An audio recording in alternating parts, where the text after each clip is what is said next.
स्वामी तुलसीदास जी ने लिखा कि मांगी नाव न केवट आना, काहे तुम्हारा मरम में जाना। भगवान ने मांगी नाव ना केवट आना, और केवट भगवान ने नाव भी नहीं मांगी। और फिर कहते रामचरितमानस की चौपाई में शंका तो है ही है। कहा कि मांगी नाव न केवट आना, कहा तुम्हारे मरम में जाना। प्रभु राम मैं आपके मरम को जानता हूँ। बोले आप हमारे मरम को कैसे जानते हो? बोले आपको नहीं पता, कहो तो मैं बता दूं। बोले हाँ। बोले जब पूर्व जन्म में मैं कछुआ था तो आप ये लक्ष्मण भैया शेषावतारी है और आप वही भगवान विष्णु है। जब मैं आपके चरणों तक जाता था तो यही लक्ष्मण भैया मुझे अपनी फुसकार से भगा देते थे, लेकिन आज मैं नहीं जाने दूंगा। और बोले कि आज मैं तुम्हें बिना चरण धोए जाने नहीं दूंगा। भगवान कहने लगे कि देखो केवट भैया अब तो सवा पैर बीत चुका है, मुझे जाने दो। बोले नहीं, जो तुम्हारे मन में है बोले वही करो। बोले अब करें क्या? पैर तो हम तुमसे तब धुलवाए, लेकिन हमें तो तुमसे डर लगता है। बोले क्यों? केवट ने जवाब दिया कि महाराज जब से नार अहिल्या तारी तवई से नाम पड़ो पगधारी।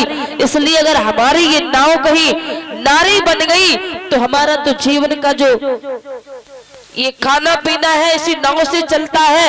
अगर ये कहीं नारी बन गई तो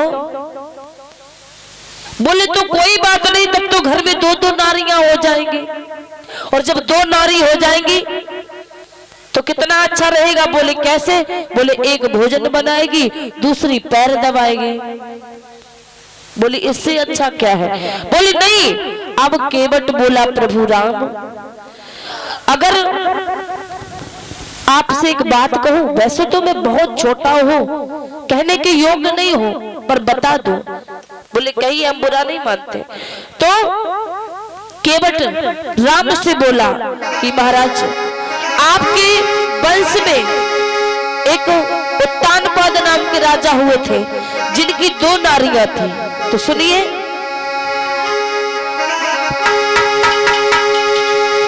उत्तानपाद की दो नारी अगर सुलझी सुनी थी ना होती तो ध्रुव बन खड़ी को ना जाती राजा की थारी ना होती।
बोले महाराज अगर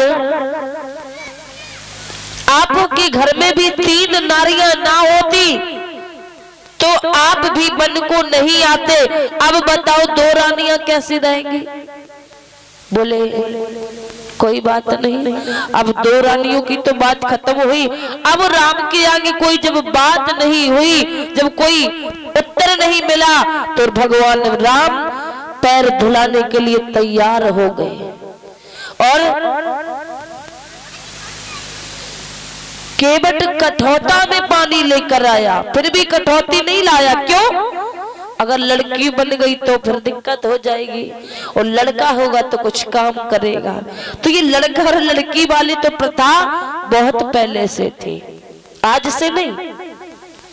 श्री सुखदेव जी कहते कि हे राजन परीक्षित, अब भगवान जी पैर धुला रहे हैं।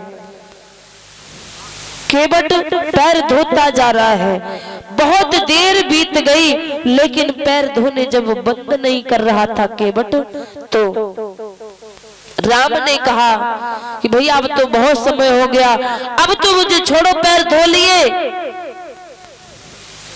अब केवट जब कहने लगा देखो प्रभु, पैर धोने वाली बात नहीं है, आप अगर मेरे सर पे हाथ रख दो तो हम तुरंत ही खत्म कर देंगे, चल देंगे, हमें क्या दिक्कत है। अब केवट पैर धोने लगा। भगवान मर्यादा पुरुषोत्तम श्री राम ने उसके सभी कार्य संपन्न किए, सर पर हाथ रखा, उसने चरणों के रज को पाया और पूरे परिवार, पूरे अपने जीवन को सफल बनाया। बोलिए भक्त वत्सल भगवान की, बोलिए सच्चे दरबार की, कन्हैया लाल।